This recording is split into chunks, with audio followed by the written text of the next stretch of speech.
打开 Apple Store 搜索 ChatGPT， 结果发现什么都没有。接着打开搜索框搜索 Gemini， 你会发现它只有一个专业的模型，可能也是企业模型，但是也没有真正的 Gemini， 并且在评论中也说了不能用，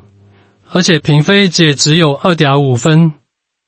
这是为什么呢？是因为不同国家的规定有不同的制度。对于中国大陆地区来说，使用境外的软件是不被允许的，所以 Apple 因为合规问题会把一系列的关于境外的应用全部禁止了。尤为突出的是 Apple Intelligence。不过因为在一国两制的基础上，香港虽然属于中国境内，但是可以享受境外一样的环境，这里不至于银行卡之间的区别，网络服务以及其他方面也是与大陆之间有着很大的差别。上一集我们讲了怎么去办一张香港银行卡的利弊，很多人已经有卡了之后就来问我说，主播啊，那除了存钱跟理财之外，这张香港的银行卡还能做点啥？其实很多粉丝他都不知道，这张卡真正厉害的地方在于它的身份。如果说把这张香港银行卡比作你在这个全球金融世界里面的心脏的话，那么这个香港区的苹果 ID 就是你在这个全球金融世界里面的中枢神经。没有这个账号的话，你的手机就像是一台被锁在围墙里面的一辆顶级的跑车，只能跑40码。从2026开始，拥有香港区的苹果 ID 的意义已经远远超出了简单的下软件，而是成为了你连接八达通，实现 Apple Pay 丝滑消费、订阅无删减的流媒体，甚至是享受专业级的创作工具唯一的钥匙。并且在这近一段时间的 Google 的 Gemini 模型已经开放给全港用户进行使用。那今天呢，我就不仅教你们怎么去注册 Apple ID， 还要教你们如何建立支付方式，如何在不到1块钱的价格买到 SideLocker。如果你觉得这个视频对你有很大的帮助，请给我点赞、订阅并分享我的视频了，让更多的人能够看到2026年怎么玩转香港 Apple ID。如果你是新入坑的朋友，一定要看完这条视频。在开始之前，你先思考一个问题。为什么香港 ID 在这2年变得如此重要？第一个也是最重要的价值，就是它构建了金融闭环的最后100米。你可能不知道，香港 ID 实际上已经成为了苹果生态中不可或缺的一环。比如你在苹果商店购买应用、付费订阅，都需要绑定一个支付方式。那么问题来了，除了信用卡，还有什么更低成本的方式吗？答案就是香港 ID， 因为只有绑定它，你才能用到内地的付款渠道。所以，当你拥有了一个香港 ID，就相当于打通了苹果生态的最后1环，真正实现了苹果生态的全链路畅通无阻。深度解析为什么美区 ID 虽然好，但对内地用户有支付门槛，因为美区无法直接绑定内地发行的港卡，而港区 ID 可以完美绑定中银香港、汇丰、The Bank， 这意味着你的 App Store 消费 iCloud 扩容，不再需要去买代充卡，而是直接走你自己的银行流水。第二个价值则是八达通 Octopus 的物理降维打击。香港本地人使用八达通已经非常普遍了。无论是坐车还是吃饭，甚至买奶茶，都可以直接刷一下八达通。但这些服务在内地都无法直接使用。而如果你有一个香港 ID， 则可以实现八达通的无缝接入，包括乘车码、地铁、公交等都可以直接刷。这才是真正的降维打击。深度解析，在香港，八达通就是一切。拥有港区 ID， 你可以直接在手机 Wallet 里开通一张虚拟八达通，无需唤醒，手机碰一下就能过闸机，进便利店。更重要的是，你可以用 Apple Pay 里的港卡随时给八达通充值。第三个价值，我认为也很关键，那就是内容生态相较对国区来说的完整性。很多国内没有的内容，都可以通过香港 ID 直接访问，比如一些国外的影视资源，还有国内无法正常访问的一些 App 和网站，都可以直接打开。这背后其实是一种完整性的体现。在去年 Apple 的健身服务上线的港区，虽然说没有 Apple One 的服务，但是相较于国际的 Apple 服务来说，还是挺丰富的。这里说一点，因为周杰伦的歌曲和国内某家知名音乐服务签订的协议，前3个月内只有在这家音乐平台付费听取歌曲。虽然国内有 Apple Music 的因为协议的问题，你是听不到周杰伦的新专辑的，只能苦等3个月之后才能听到。即使过去的 Apple Music 周杰伦换了新专辑的封面，但是还是没有歌曲的。但港区不受到任何的影响。深度解析，避开删减，直达全球。Apple Music 的千万级曲库带商标，Apple TV 加的高分聚集 Arcade 的游戏世界。对于内容创作者，香港 ID 提供的 Apple Creative Studio 教育优惠方案，能让你以每月不到20块港币的价格使用全套专业软件。基本上所有的 Apple 服务是不需要连任和特殊网络就可以使用的，使用国内的网络也可以实现该服务。如果有出现卡顿的情况，只需要在 WiFi 端修改一下 DNS 改为 223.5.5.5， 这样就可以畅通无阻的使用了。最后一个价值，也是很多人忽略的价值，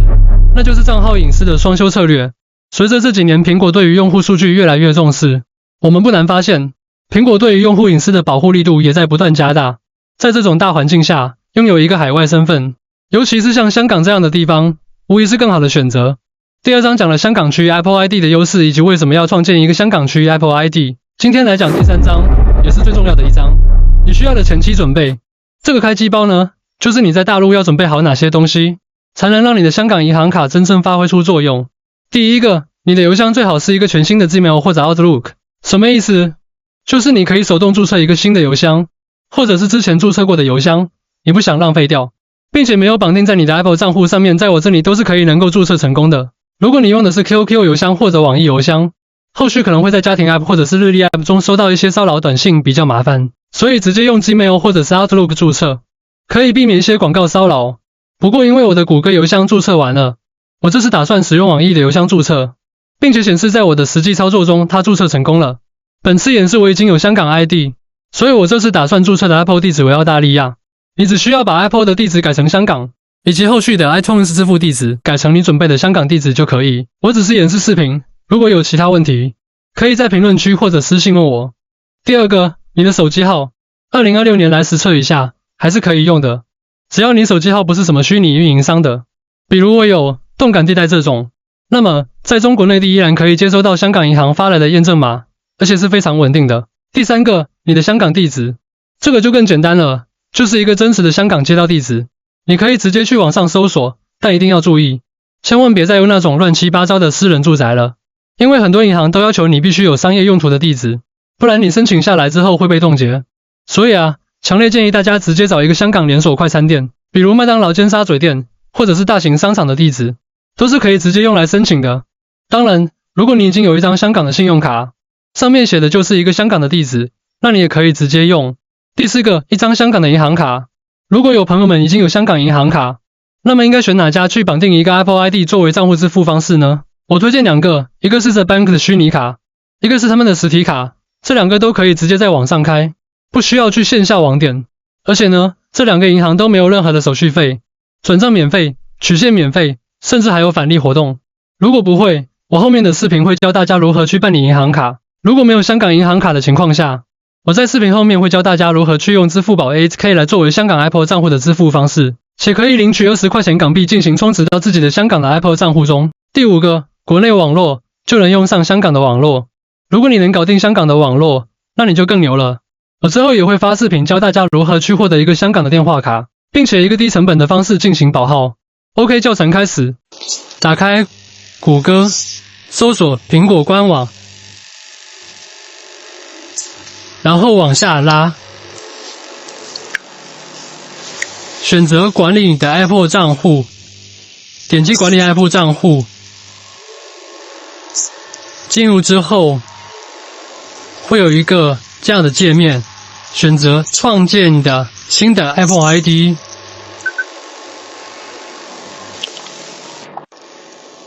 这里就可以随便填，尽量填英文。我这里已经是有注册好的，然后我们选择国家和地区。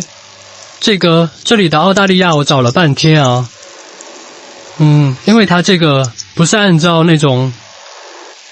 ABCDEFG 那个字母排序的，所以我这里花了很长的时间去找这个澳大利亚在哪里。大家可以在这里去找香港地址啊，可以去找香港地址。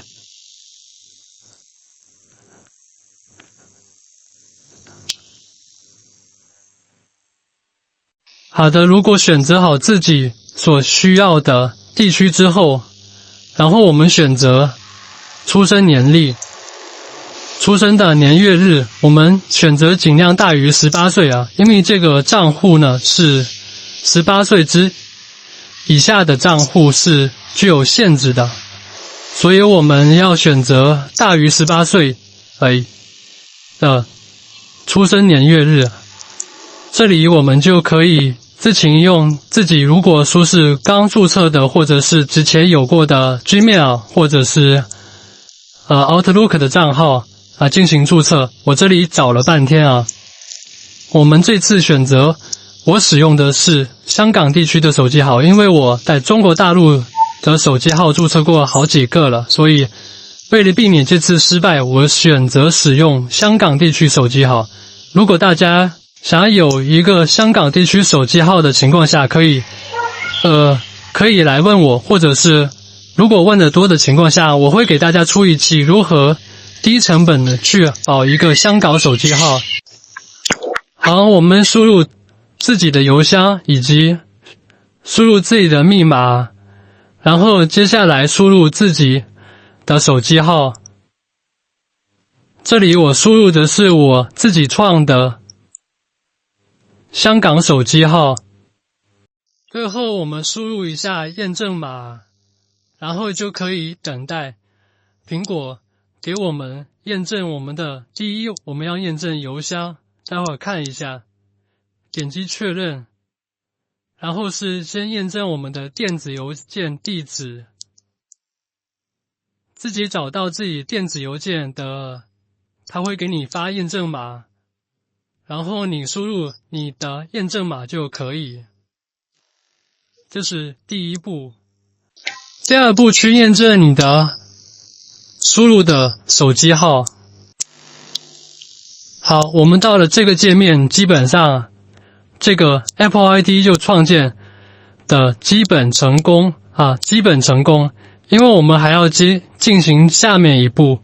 点开收款这一块，我们选择底下的那一个底下一栏，我这里是翻译了一下，但是没有翻译成功啊。我们选择底下的那一栏，这里我选择是上面的一栏，应该是选择底下的一栏啊。我们选择输入自己的支付地址，我们去谷歌去搜索一下一个叫做地址生成器的一个网站，我们进入这里，因为我是选择的是澳大利亚地址，所以我选择澳大利亚。大家可以选择别的地址，比如香港地址，因为大家如果注册的是香港账号，可以选择香港地址。这里我们去使用它这里头的地址进行注册名字我选择我自己的名字。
然后我们再看一下别的东西，语言这里我选择的是澳大利亚，因为是英联邦国家，所以应该是去选择英语比较贴切，所以英国的那个英语比较贴切一点，所以我选择这个语言。如果对于这种东西来说，应该是没有任何意义的。你选择中文也是不影响的，我只是根据我自己的个人偏好设置一下我自己的语言，这个不要求各位对这一方面有要求。好了，现在在网站上注册的步骤已经是解决了，我们接下来转移到手机上面。我这里用 iPad 进行演示。好，我们转到设备上面，打开 App Store， 点击自己的账号，退出已有的账号，登录去登录界面，登录自己输入自己的账号，刚刚注册的用刚刚注册的邮箱进行登录，选择刚刚注册的邮箱，然后点击确认，然后再点击刚刚所输入的密码。这里我找了一下，然后进行登录，这里选择第一个，然后我们去因为这个注册完之后是要进行能够下载软件，这样才能注册成功。所以呢，我们点击随便一个软件进行下载。好，出来一个界面，这个界面我们点击输入密码，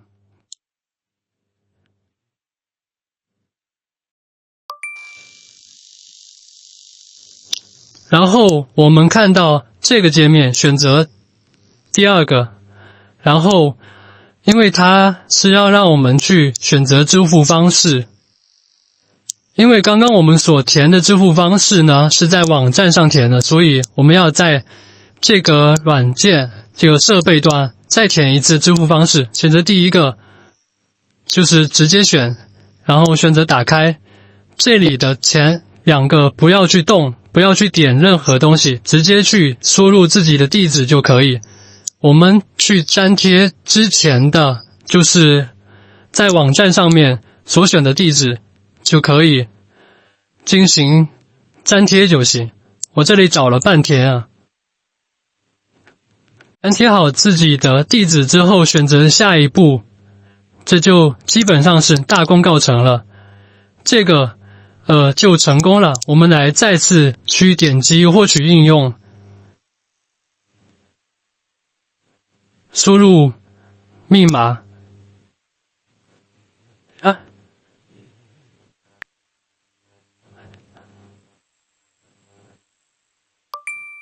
完成之后，看到有图标正在转圈中，稍等一会儿，看到有这样的图标显示的时候，就证明你已经注册成功了。好了，以上就是本期的基本内容，如何去注册 ID 的前期准备，还有一些细节问题，我这里可能展示不到位。如果说有什么个别问题，可以在评论区问我，以及我现在教大家如何去用支付宝 HK 绑定香港的 Apple ID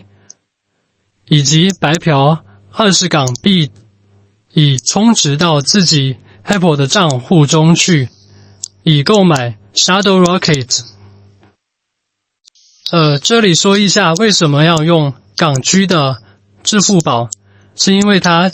现如今可以通过+86的电话号码进行注册。第二就是还可以加入国内的储蓄卡，不需要香港银行卡也可以。以现在没有香港银行卡的用户更加方便一点。以上的这张图就是利用港区支付宝注册之后所给的20元优惠券，再充入自己的 Apple 账户的实例。现在教给大家如何去这样做。好了，我们还是打开刚刚注册的 Apple ID， 点开 App Store， 搜索 Alipay HK。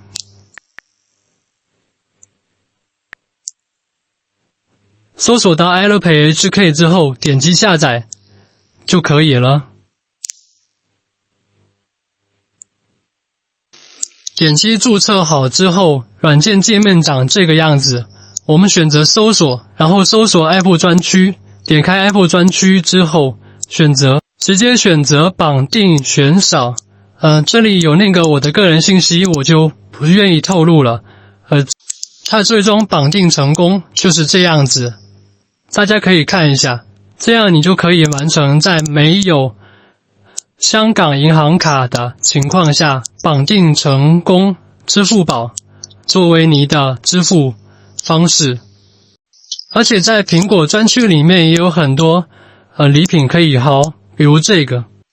20元港币游戏，它会跳转到这里，咱们向下拉到最下面有一个添加账户，添加到 Apple 账户，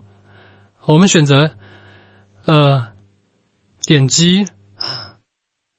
我应该是选择错误，选错了，然后应该是点击 Another， 选择其他，然后选择自己的金额，应该是21块钱，就可以享受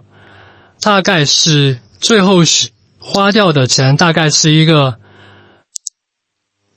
几分钱几毛钱的一个活动。好的，到现在为止这期内容就到此结束了。最后我想说一句，很多人觉得麻烦，但这种麻烦是一次性的。一旦你构建好了这套港卡加港区 ID 的体系，你会发现你的数字生活变得异常丝滑，你不再需要找代充，不再需要忍受阉割的内容，你的每一分钱都能发挥它最大的效用。这就是我一直强调的工具思维。在这个时代，信息差就是财富。如果你在注册过程中遇到了任何报错代码，别担心，在评论区留言，我会把常见的报错对照表发给你。下一集我们将进入本系列的第3个核心，如何低成本配置一张能接收全球验证码，甚至自带漫游流量的海外电话卡。如果喜欢我的内容，或者这期视频对你有帮助的情况下，请订阅我的频道并点赞，这对我是非常的支持。谢谢，我们下期视频再见。